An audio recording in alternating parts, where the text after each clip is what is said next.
for joining us for this short series of recordings on abuse prevention. In these recordings, we provide a brief overview of effective child abuse prevention and Oregon's unique infrastructure that is helping make abuse and violence prevention possible. This is episode 1 of 3. In this episode, we provide an overview of important abuse prevention frameworks that guide impactful prevention. For more resources on this and preventing multiple forms of violence and abuse across the lifespan, please visit SATF's website or reach out to our prevention team. Today, you are hearing the voices of 2 members of SATF's prevention team. I am Nicole Cunningham, and I am the Abuse Prevention Coordinator at the task force. My pronouns are she and hers.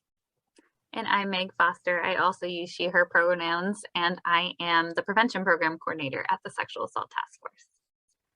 Before we jump into the content of this video, we just wanted to flag for you a couple of things you might notice on the slides. One is a little teal box down in the right corner on some slides that says TK and then a number. This refers to a page in SATF's Comprehensive Prevention Toolkit. So as you are watching these videos, going through this, and you also have access to our Comprehensive Prevention Toolkit either on our website or a hard copy, this refers to a particular page that you might want to follow along in. Additionally, on some of the slides, you might see this yellow symbol with a light bulb. This refers to an additional resource that we really like and we wanted to recommend to you that may be useful tied to whatever we're talking about. So these visual cues will remind us to remind you throughout the slides, but also remind you as we go through this. Thank you for that. So yeah, let's get started here. I think the most important thing to note as a way to ground us in this content is this. Abuse is preventable, and everyone has a role and a responsibility in preventing it. Regardless of who you are, where you work, your background, or your beliefs, there is a way for you to contribute to a healthier and safer community where all people of all ages are less likely to experience or perpetrate abuse.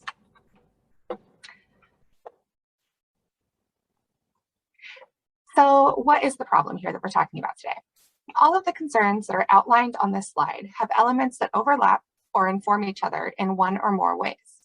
At the core of Oregon's efforts to address these things is a mutual desire to stop harm from happening and to create a culture of compassion and well-being for all. Our organization, the task force, began in response to the need for cross-disciplinary collaboration. We bring together people from different sectors doing work to respond to and prevent sexual violence, as well as other forms of violence and abuse. This multidisciplinary cross-discipline collaboration really helps to guide our work and allows us to learn from the work that each of us are doing. With that, though, oftentimes there can be tension in this work, sometimes due to competing interests and a perceived scarcity mentality around resources and funding. This tension is often what can move us forward, as it prompts creative solutions and the need to collaborate like pieces of a puzzle. It's often our role to hold this tension to move forward. In that spirit, the slide asks us to consider opportunities to view our different efforts from a perspective of possibility rather than competition. Who are the people in your communities and counties that you need to collaborate with, especially those who are working in a different sector or on a different social issue? It can't always be about our individual program goals.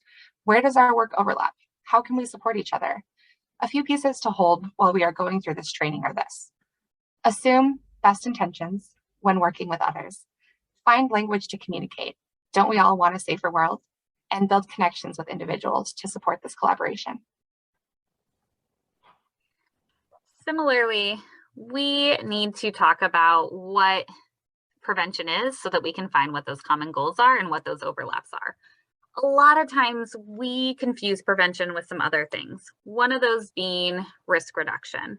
Risk reduction historically focuses on teaching individuals ways to reduce their likelihood of victimization. And particularly when we're talking about child abuse, this is oftentimes ongoing victimization. An example of risk reduction might be, teaching young folks how to say no or to talk to a safe adult. Really important tools and strategies to reduce risk of ongoing victimization. And we really want young people to be equipped with the tools to seek out help if something is happening to them. One of the limitations of risk reduction, however, is that it doesn't actually stop the abuse from happening before it ever occurs. And so although risk reduction is important, it's not what we mean when we're talking about prevention. Similarly, we often confuse prevention with things like public awareness raising strategies, which are commonly focused on raising awareness of the problems of child abuse and neglect, and usually giving information about available resources. I think some really cool strategies around this are like helping folks recognize not only that child abuse is a problem, but that they can have a role in addressing child abuse. If that's where that stops, if just like you can have a role, then we're missing that prevention piece, right? Because then the question is, well, what is my role? And so we want to go beyond that. And that's highlights, I think, one of the limitations of public awareness is that these strategies tend to be very limited, and that either there are like posters or informational resources or, you know, one-off presentations, things like that, that we can focus in on, hey, there's a problem, which is a really important thing if we want to actually address the problem, but they don't often offer us the tools and strategies we need to then address the problem. So public awareness tends to be a little bit limited. Also very important because we can't address a problem if we don't know a problem exists, but again, very limited, which is where we get to actually doing prevention work. And what we mean by prevention is often bucketed under primary prevention. So this is focused on changing norms, rules, factors, and conditions that allow child abuse and neglect to occur in the first place. A great example of this might be a, you know, robust multi-session educational program that is really focusing on things like communication, boundary setting, consent, all of these skills that we need to be able to respect people in our lives and also make sure that people in our lives are respecting us. That would be considered primary prevention.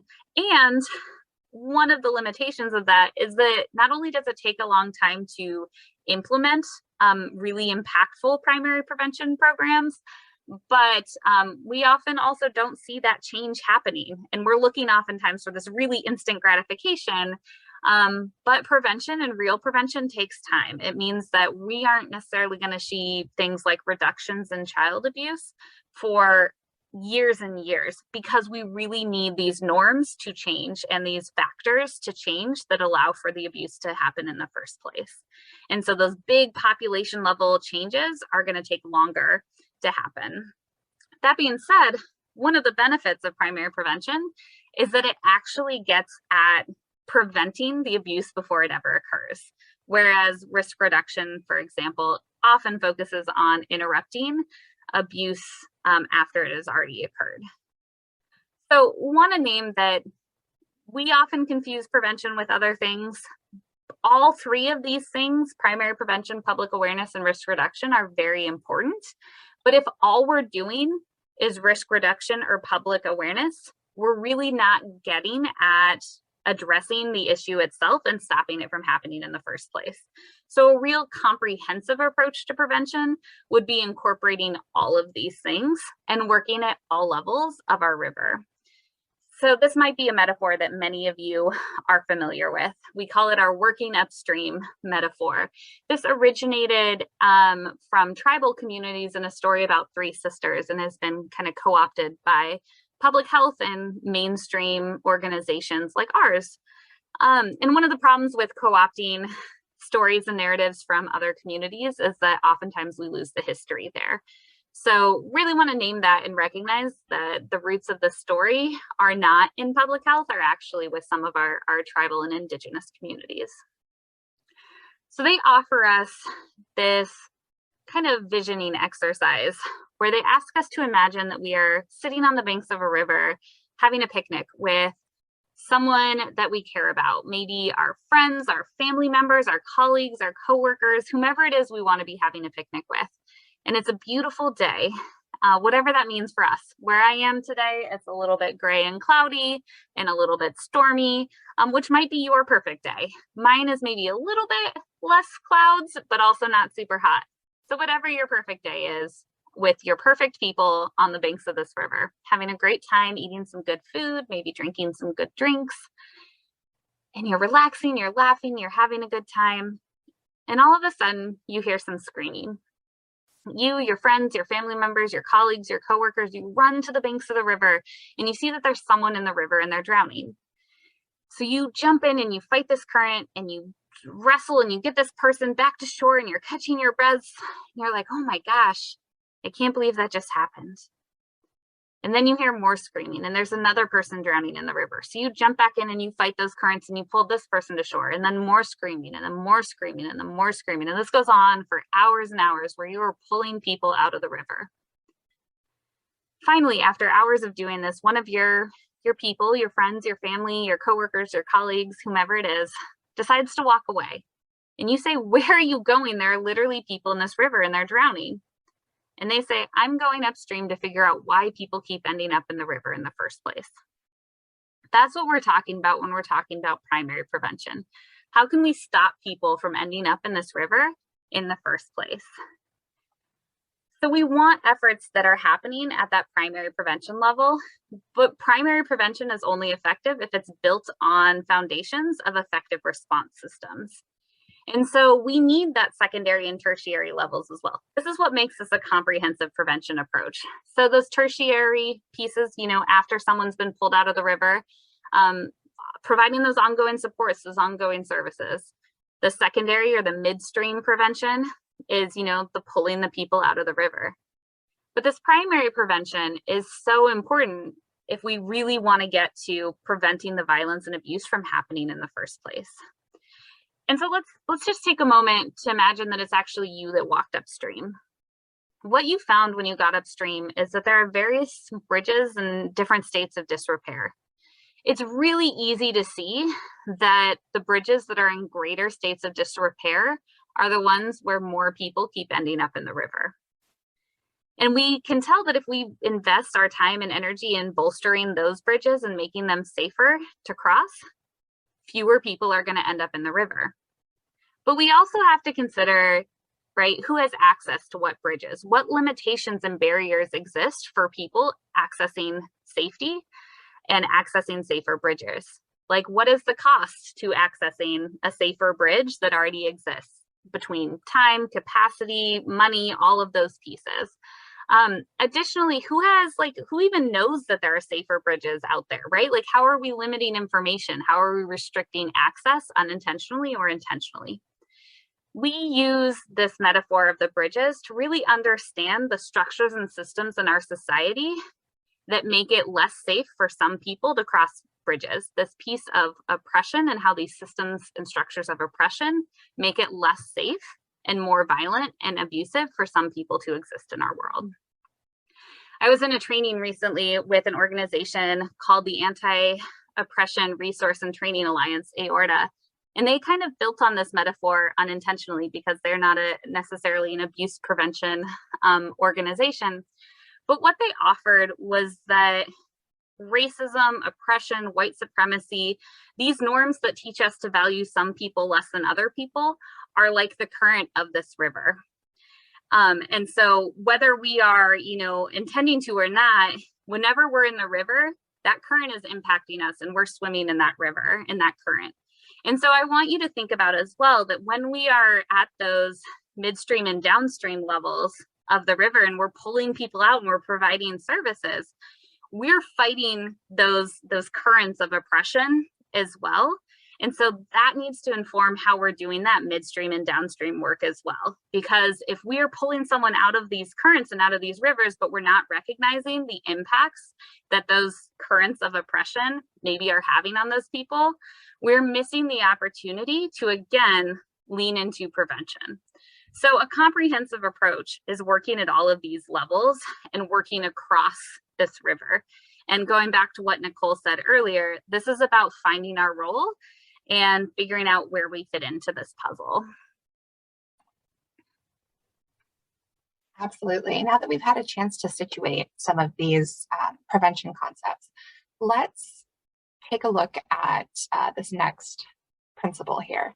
So as we heard Meg talking about a few moments ago, primary prevention includes large-scale norms change and shifting the structures that we live and work within, which can take time. When it comes to abuse prevention and addressing the norms and structures, we have learned that it's not enough to simply tell people what not to do. We must take these norms, ideas, policies, values, and structures that uphold oppression, those currents in the river, and replace them with alternatives that promote health, safety, healing, well-being, and liberation for all of us. If we have built our society on a pier that is upheld with pillars of harm, we can't simply remove those pillars without identifying other supports. We have to build and install stronger pillars to support the shift towards something better while we are dismantling these structures.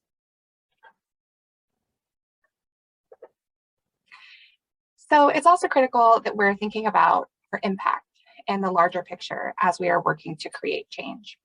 When we view our efforts in isolation, we're not only missing the larger picture of our impact, but may also be overlooking unintended consequences and potential to cause harm. The graphic on this slide is meant to illustrate the layers of the socio-ecological model as a way to conceptualize the different places where child abuse prevention efforts commonly occur. As you can see, there's special attention to the individual, youth, families, caregivers, and communities who live, work, learn, play, and worship in. These places represent the individual, relational, and community levels of the socio-ecological model. But there are additional layers in this graphic that include institutions and society, which we'll dive a little bit more deeply into later. The thing to note with this image is the understanding that any effort we employ does not exist in isolation, and we're setting ourselves up for success when we are thoughtful and aware of the impact our work has on these different levels of the socio-ecological model, regardless of whether or not we are working directly in that level intentionally. Thinking about these pieces, we wanted to just offer a couple examples at those different levels with youth, with caregivers, parents, families, as well as with our communities, and thinking about that upstream, midstream, and downstream model. So some examples of primary prevention that happen with those different populations might include things like youth leadership programs, school-based and early learning educational programs, parenting supports, askable adult workshops, healthy sexuality workshops, home visiting, mutual aid programs, community prevention collaboratives, etc. Some midstream examples might be things like court-appointed special advocates, those folks that go with young people through legal proceedings and really provide support for them, but also act as their advocate in those settings. Suicide intervention trainings, domestic and sexual violence advocates who are there to help navigate the systems and structures when violence and abuse has occurred. Action or awareness months, like April is Child Abuse Prevention Month and Sexual Assault Action Month. And so making those spaces for the awareness raising campaigns and those efforts to help increase community investment and awareness of issues, as well as child welfare assessments. And then some of those downstream examples might be those abuse intervention services, those ongoing pieces after maybe a child has been removed from an abusive situation, providing ongoing counseling supports, not just to the child, but maybe to their caregivers or other folks that are going to continue to care for them. That also might be things like foster care, rent relief, TANF and TADVS, which are financial resources to help folks when they have left a situation. Absolutely. And Meg, I want to add to this, when we're thinking about, building out the prevention efforts that we're focusing on based on the different levels of the socio-ecological model, I want to touch briefly on this primary and upstream level, and really highlight some of the other pieces that come with looking at those larger levels, right? So these are things like housing supports, making sure that people have access to healthcare and education, right? What is food scarcity or food access like in their community? Do they, have access to mental health care if they need it? Do they have, or even if they don't need it, right? Every one of us should have access to healthcare and mental health care, substance use treatment, all these different pieces of wellness, right? That are things that we should just have access to as people, and that are crucial in building foundations and circumstances, right? Where young people and families are having their needs met. They have what they need. They've got resources. They've got community. They're connected to the supports that make life easier and better and more fulfilling for all of us, right? Those things absolutely are, we know, protective factors and likely to reduce the risk of someone either experiencing abuse or perpetrating it. So I just wanted to highlight those things as well as a connection to those kind of broader levels of the socio-ecological model. Absolutely. We recognize that child abuse doesn't exist in that vacuum. And you touched on that earlier, Nicole, with like all of those different forms of violence and abuse are overlapping and connect with each other. And so recognizing that something might not be branded as a child abuse prevention program or initiative in our communities, but if our communities are healthier and safer for all people, that is also protecting against abuse. And so we want to make space for those partnerships and really recognize, I love the examples that you included there. Like, if we have access to housing, that is going to reduce the risk of violence and abuse in our lives. And so we just want to be really cognizant that like all of this is connected and abuse doesn't exist on its own outside of everything else. And this is a great example of that, that comprehensive prevention across these different issues share a lot of strategies. These come from the CDC's technical packages on violence prevention, and they have 5 different technical packages at the time of this recording: one on intimate partner violence prevention, suicide prevention, youth violence prevention, sexual violence prevention, and child abuse and neglect prevention.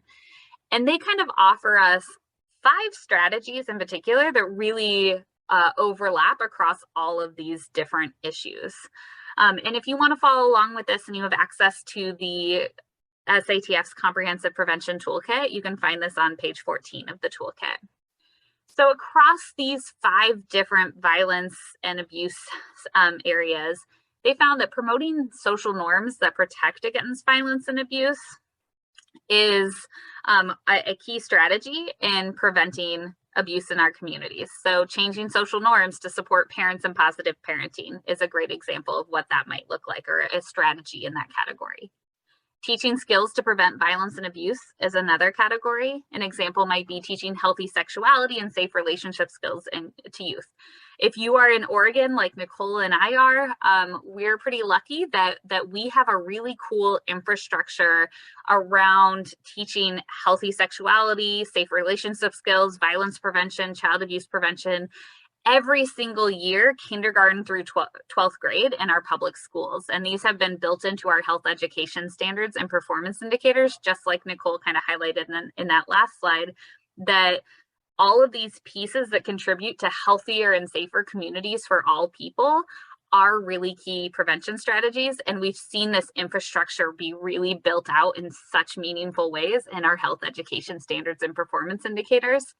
And we really can't prevent violence and abuse without teaching skills to prevent violence and abuse. And we see that in our health education models throughout the state.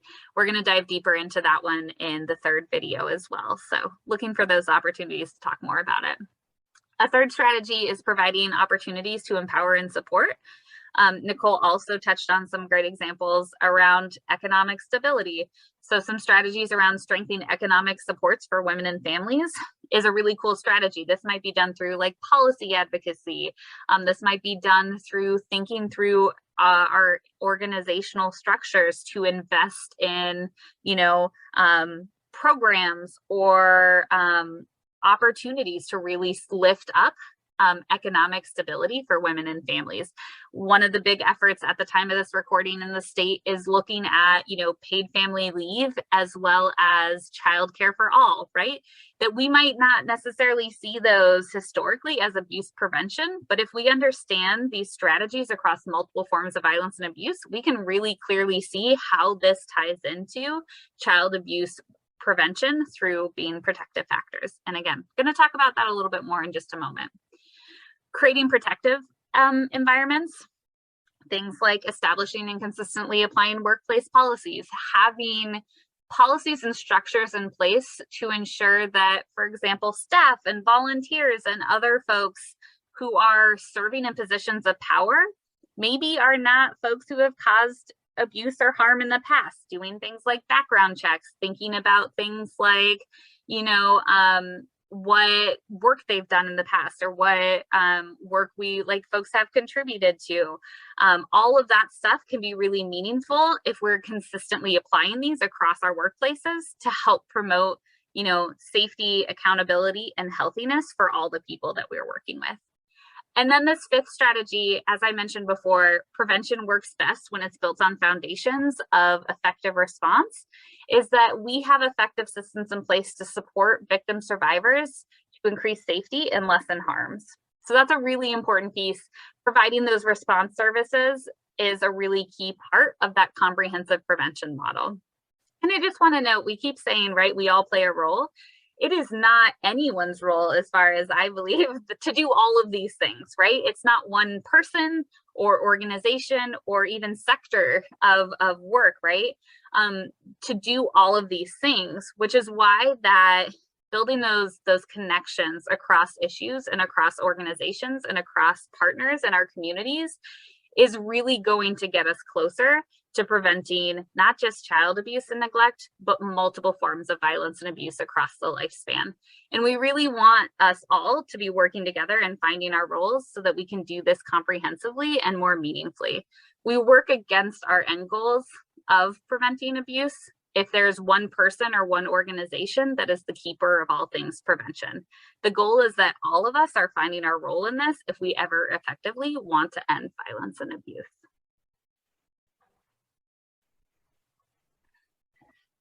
Thank you so much for that, Meg. And in that spirit, let's look at this next slide here that offers us a chance to think about some shared values, shared prevention values across multiple forms of violence and abuse. So this graphic comes from work with multidisciplinary partners that make up the Child Abuse and Domestic and Sexual Violence Prevention Work Group of SATF's Prevention and Education Subcommittee.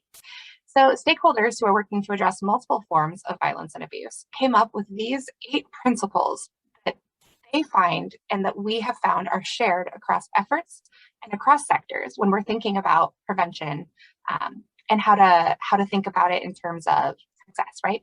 So these 8 principles, prevention efforts offer us and ask us to provide opportunities for individuals and communities to redefine power.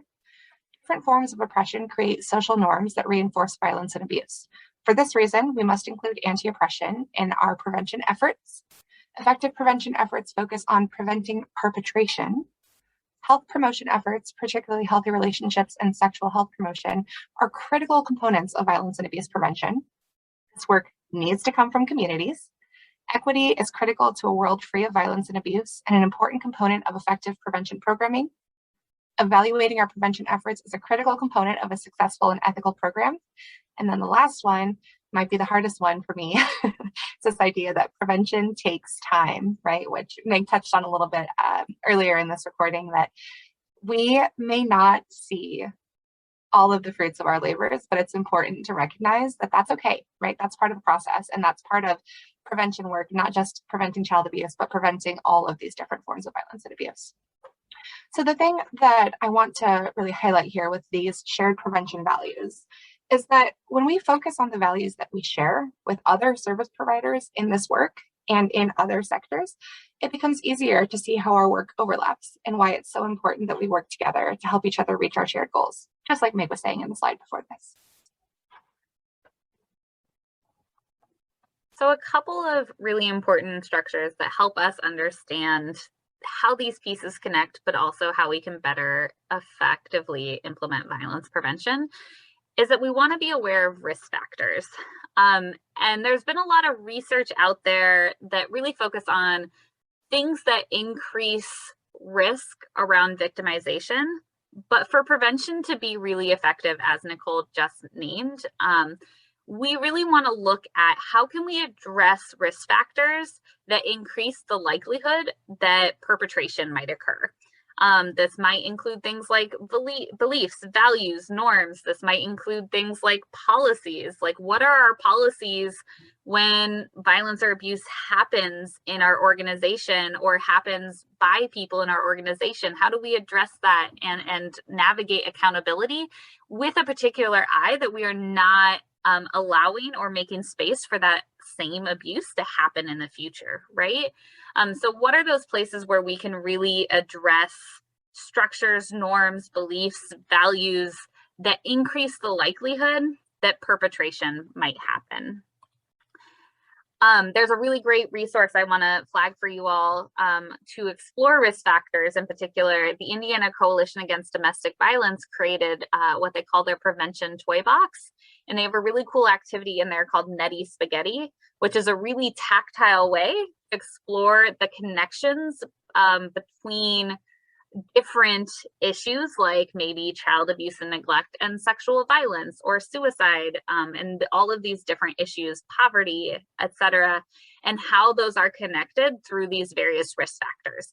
They help us understand that maybe there's an initiative in our community to address, homeless and houselessness, for example, and we might think that that is disconnected from our efforts. But if we are able to utilize our understanding of risk factors, we can see how these are connected. An effort in our community to promote, literacy and school retention might feel really disconnected from sexual violence or child abuse prevention. But if we can understand the connections between risk factors, then we can understand that we may not even be participating in that, but that's going to have an impact on what we are working towards, which might be abuse prevention. So it's a really cool activity, and I highly recommend checking it out. It's available for free on their website. Similarly, thinking about that web, right? All of these different things are connected. And again, the risk factors help us see that. So the Women's Foundation of Oregon did some listening sessions in this really cool research project several years ago to understand what some of the circumstances are that are really impacting women and, as a product of that, families in particular across the state. And they found they have 8 to celebrate, which are some 8 things that Oregon is doing really well. But they also found these 8 that can't wait. So things like violence against women, systemic racism, cost of caregiving, barriers to reproductive health, wage and wealth gaps, economic fragility, mental health, and the public and private glass ceiling, that these are all really big issues that are facing women. And as we highlighted earlier, right, that economic empowerment and the economic stability for women is a protective or as a strategy to help protect against multiple forms of violence and abuse. That these things are also all interconnected. So another way of thinking about how those risk factors connect across these issues, that we might feel like things like the wage and wealth gap and violence against women are disconnected from each other, and they're absolutely not. And once we know that, we can better figure out how to prevent violence and abuse in our communities. So when we're thinking about all of these different players addressing different issues in our communities, we wanted to offer just some very bare minimum examples of what a collaboration across the lifespan might look like. So we did just a very surface level look at, for example, Deschutes County and maybe Crook County, because a lot of these organizations serve multiple counties, maybe Jefferson County as well, all those spaces in the middle of our state.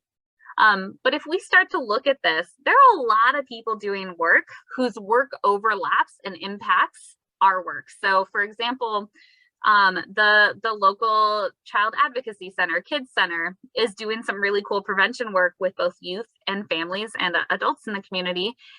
And whether or not they are directly partnering with Planned Parenthood in the community, the work of Planned Parenthood and the work of Kids Center directly impact each other and whether or not they're going to be successful. And so there's all these really cool things happening. My Future, My Choice is a really great program happening in a lot of schools.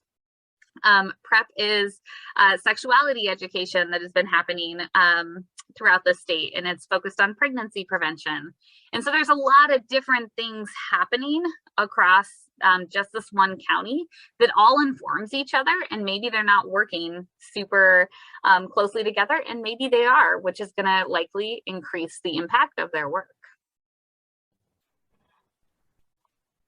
Definitely. And this is another look at another county, right? So we did another surface level kind of snapshot of some of the different players who are impacting prevention and response in Klamath County.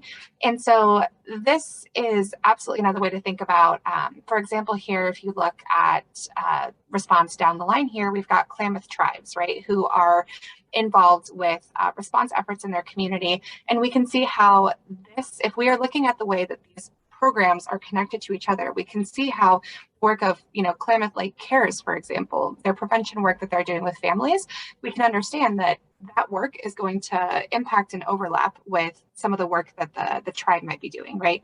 And so I would add to this diagram here pieces around who in Klamath County is working on food access, who in Klamath County is ensuring that there is, housing access available.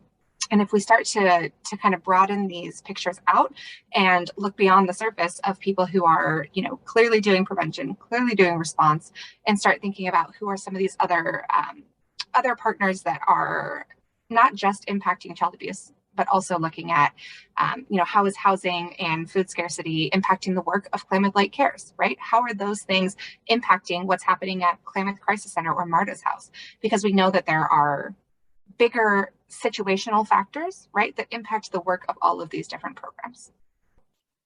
Those are such great examples as well, Nicole, specific to Klamath County, because in 2021, Klamath County was severely impacted by wildfires as well. And so you add in this level of disaster, natural disaster impacting a community, and it makes it all that much more important to overlap and connect the dots between these issues, especially, right? Like abuse doesn't go away when there is a global pandemic or there is a crisis, right? Access changes and circumstances changes, and the crisis maybe looks a little bit different. And when we are connected, the work becomes that much more meaningful, and then we don't lose abuse prevention when we're responding to a natural disaster or vice versa.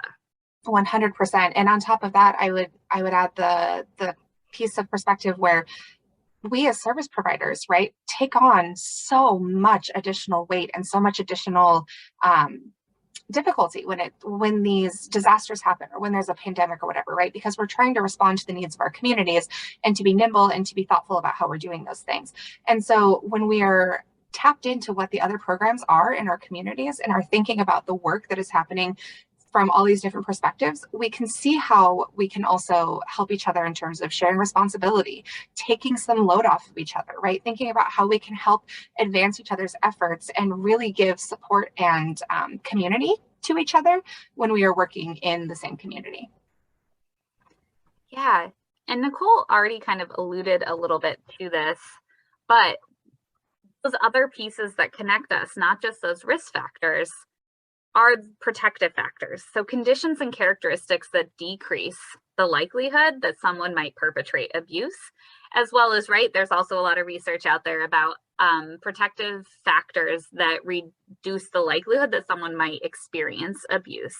And so a lot of this research is really cool, and we don't lean into those protective factors, I think, nearly enough. Things like community connectedness is one of the go-to examples of a protective factor against violence and abuse. As we alluded to earlier, said blatantly earlier, I can't remember which, when our communities are safer and healthier for all people, fewer people are going to experience violence and abuse. And so that community connected piece, things like, are there local parks that are accessible for all people and available for all people? That might not feel like something that we often think of as abuse prevention, but knowing that that is the community connectedness is a protective factor against abuse, thinking about how our communities can come together are absolutely child abuse prevention. I think another great example particular to child abuse is connectedness to a caring adult that isn't our parents or caregivers, which is really complicated because so often if we're sitting in that risk reduction space, we might talk about how we want to limit our children's interaction with other adults because they're statistically looking at like what, how abuse happens or other things, right? But if we know that connectedness to caring adults that aren't our parents or caregivers is a protective factor against violence and abuse, that might inform how we're cultivating and fostering connections between caring adults and young people in our programming. And so these protective factors can really meaningfully help guide our work in the same way that risk factors do and connect the dots across these issues. A great resource here too is the CDC has done a lot of this research, and I've mentioned that there's research on this, but if you seek out Connecting the Dots, an overview of links among multiple forms of violence and abuse from the CDC, you will find some really cool interactive tools to help explore these risk and protective factors and think about where you can maybe start to lean in your communities. So we've also talked about all of these different layers and levels in which this might happen, right? I was just giving an example of, community connectedness as well as connectedness to a caring adult. We know that prevention needs to happen at all of these different levels, but these levels don't exist in isolation. So the socioecological model gives us a tool to understand not just where we can implement our prevention programming, but how these kind of different levels are nested within each other and so are impacted by and impact these other levels. So the first level being the individual level.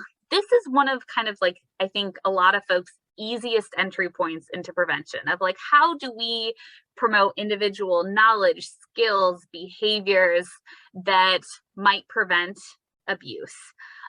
Things like that. Earlier on, when we were talking about what primary prevention is, the example I used was like classroom-based education around communication and consent and boundary setting. That's a great example of like an individual level strategy, right? That's really important. We need to know things in order to do the other things.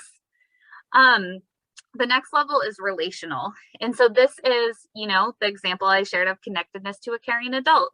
How are we like fostering those relationships? Maybe a mentor program might be a really good example of a relational prevention activity.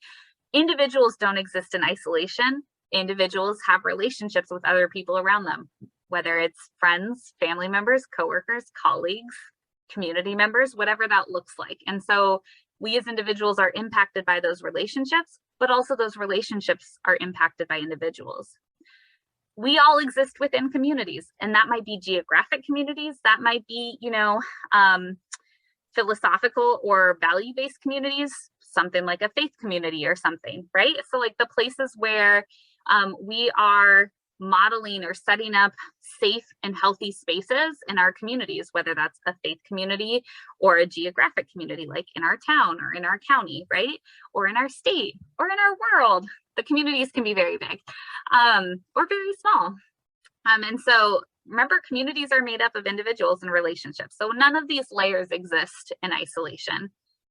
On a national level, the socioecological model that is often used does not include this institutional level. It's lumped into the community level. We particularly like to call out the institutional level because there is so much work that institutions can do to help contribute to safer and healthier spaces for all people, from institutional policies to the ways in which institutions engage in anti-racism and anti-oppression efforts, to the ways in which they model health and safety for young people to protect against child abuse, right? All of those pieces, institutions have a role in, and honestly, when institutions aren't doing that work, it just supports and reinforces all those other levels, because remember, none of these exist in isolation. They're nested within each other.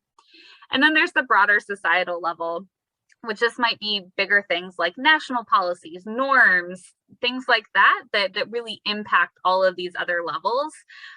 Nicole touched on as well things like connecting the dots between like housing and homelessness, or houselessness and homelessness, things like access to affordable childcare, access to economic, like anything, right? Access to just like economic success, which is something that I know a lot of like folks struggle with just because of the economy presently, and being able to afford housing, being able to afford food, being able to afford cars, and because we don't have infrastructure for mass public transit, right? Like there's so many pieces there on a societal level that directly affect these other levels and vice versa. So the socioecological model gives us a way to think about all these different places where prevention might happen and recognize that they impact each other, right? So you might be implementing a community level effort to increase community connectedness and know that that is going to be informed by and supported by other efforts in your communities, whether they're led by you or not. to change individual attitudes, beliefs, knowledge around abuse. And so knowing that these things are connected and knowing that they have an impact on each other can really help us each find our role, right? Because remember, one person or one organization can't be the keeper of prevention if we want this broader community level change. If there's one person, that's not going to trickle out to these other levels. So we want to think about how we can get everyone finding their role in this work. Along with that model of the socio-ecological model and really thinking about how efforts are kind of nested, within these different levels, we want to offer another graphic here. This is the spectrum of prevention. And this model is meant to really illustrate 6 different categories where prevention strategies can be found, or they can fall into these categories. And we like this image of the circles that are, getting bigger as they go, to really visualize and conceptualize the different levels that kind of correlate to the socio-ecological model, right? So you start with that dark blue circle in the center that's focusing on strengthening individual knowledge and skills. And then from there, we move to this idea of promoting community education, educating providers, fostering coalitions and networks, changing organizational practices, and then lastly, influencing policy and legislation. And the idea here is that each of these different categories represent a place where you can be doing prevention work, right? And so maybe your organization isn't doing work in all of these different levels, right? Maybe you are not actively currently a part of work to both strengthen individual knowledge and skills while also influencing policy and legislation. But the really cool thing about this spectrum of prevention is that it offers us the possibility, right? We can step back and we can think about these 6 different categories to think about places where we can be looking at how can we bolster our programming, our efforts, or partner in our communities to really build out some of these different pieces and kind of create a more comprehensive and robust approach to prevention that not only focuses on, the understanding that prevention happens at different levels of the socio-ecological model, but really thinking about how these different efforts can be categorized and how we can conceptualize them building on each other, and creating, additional levels of support and strength as we kind of build out through this circle. And as Meg has mentioned before, there is a little toolkit box in the bottom right of this page, of this slide. So if you have access to the toolkit and want to dive more into this, page 9 of our comprehensive prevention toolkit will actually offer you some space to not only think about what this spectrum of prevention looks like, but there's a progress checkpoint in our toolkit that will allow you to sit down and kind of outline some of the different pieces of what work you are already doing that would fall into each of these 6 different categories. Thank you so much for that, Nicole. I think you really, with that progress point, are also touching on another thing I love about this model, which is that it gives us a really tangible set of ideas for where we can start to plug in with prevention, but also where we can do some of that audit work to see, like, what is our organization? What am I already doing to fit into these buckets? And also, like, what is happening in our community in terms of things like influencing policy and legislation. That, again, we're not the keepers of all the things, but sometimes I think the socio-ecological model can feel really abstract because folks are like, okay, so what do I do at the individual level, or what do I do at the community level? And the spectrum of prevention kind of offers us some more tangible ideas. And it also gives us the opportunity to put this all together in our comprehensive prevention approach. So here we have our socio-ecological model, we add in our spectrum of prevention, and then we add in that upstream, midstream, and downstream, right? The primary, secondary, and tertiary. And this, right, is our map for comprehensive prevention. And again, just a reminder, it's not you that's doing all of these things, but you can find your place in this little kind of model here and think about what else across this model of comprehensive prevention is happening in your community. What kind of gaps exist? What kind of supports can you offer other efforts, knowing that that is going to impact whether or not abuse occurs in our communities? And so we offer these models really as a way to help us find our place and find our role in comprehensive prevention and working to prevent abuse. I know sometimes looking at all of these things put together can feel a little bit overwhelming, But I like to think of this as like, we're each a puzzle piece, right? We're making up a part of this model. And the goal is that we are connecting with all the other pieces so that our comprehensive prevention picture is finally coming together in our communities. Absolutely. As we're thinking about how we can put this whole picture together and really start thinking about where our efforts are landing and what level we're working at, we want to just take a moment here and offer a few examples so that we can think about tangible examples that we can look at, like where they're falling and why, right? So this first example is a presentation given to a community group that defines child sexual abuse, discusses prevalence and impact on victims, and provides information and resources for victims. So when we're looking at this particular effort, it's going to fall into the bucket of tertiary or downstream prevention and would be found on the individual level of the socio-ecological model, which can be a little tricky with the word community in there. So we know that this is a tertiary effort because of the focus on support for someone who has already experienced harm. We see that in providing information about resources to victims. We see this in discussing prevalence and impact. All of this implies that harm has already occurred, child abuse has already occurred, and we are now looking at, what can be done afterwards. Beyond that, we know that this presentation falls into the individual level of the socio-ecological model because the presentation and education itself is being delivered to individuals and is working to address individual understanding of child sexual abuse, as well as resources that are available when someone experiences harm. Here is another example for us. A partnership of faith community leaders and abuse prevention professionals that seeks to improve the rules and policies governing these faith communities. So this one is also a little bit tricky because, again, none of these levels of the socio-ecological model exist in isolation, right? But looking at this is likely maybe an institutional level effort because they're trying to change rules and policies governing full faith communities, right? So again, has the word community and it might be community, but it also is a bit institutional. And that this is working closer towards that primary level with the caveat that if the policies and rules that are governing these faith communities are just focused on how they are responding to things like disclosures of abuse, then that's not actually necessarily getting us to that primary piece versus like how are they addressing norms and structures that potentially reinforce abuse within their community and working to interrupt those. That would be closer to that primary level. So again, these are a little bit tricky and it doesn't have to just be one thing, which I think is really important, right? These things, like, they're all nested together. And so figuring out where we're having an impact is really important.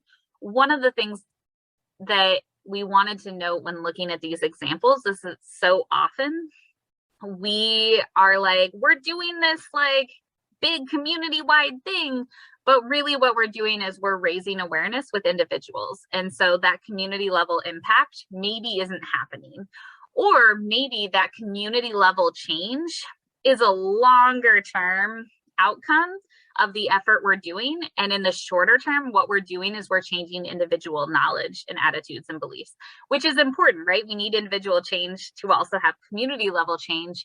But we want to be very clear about what is our goal and how are we working towards that goal, and thinking about those pieces and how they then fit together in this big puzzle of comprehensive prevention is really meaningful. So we offer you these examples, not to say like, this is the right way or the only way to do these things, but to recognize that like, this is complicated. And we want to think about the different work we're doing and how it may impact or connect with other work that's happening.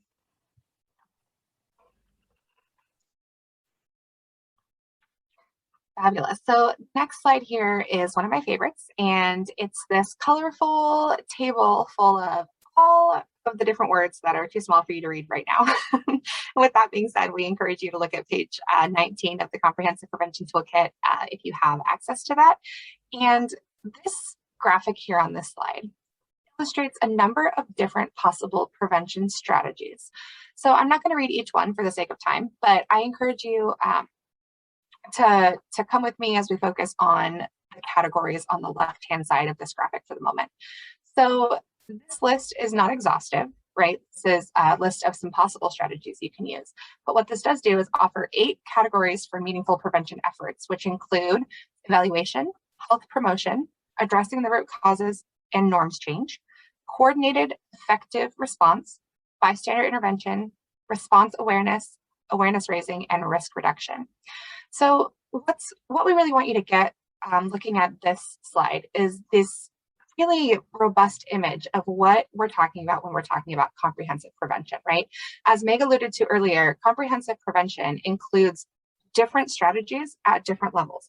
We can't just approach, prevention from a primary prevention only lens or a response only lens and expect to have this comprehensive approach or comprehensive reach with our populations, right? So best case scenario, you would be able to, in your programming, come in and look at all 8 of these different categories and different strategies that exist within those categories and pull something out of each of these categories to include in your programming. I want to highlight that evaluation is in the toolkit. It's at the bottom, and in this slide it's moved to the top, so don't let that trip you up if you're looking at the toolkit. But what I will say is that evaluation is absolutely a really critical part of our comprehensive prevention efforts, because just like Meg was saying on the last slide, we have to be thinking about what our efforts are doing and whether or not they are moving us closer to or further away from the goals that we have. And so evaluation may not be something that you are, delivering evaluation content with the population that you're, working with, but it needs to be a part of your prevention programming in our programmatic side of things. So with this graphic, we want to offer the chance to think about where your existing efforts might fit into each category and to consider what efforts you might be able to develop either in your programming or in partnership with another program to ensure that you can pull at least one thing from each category into your work to create a comprehensive approach.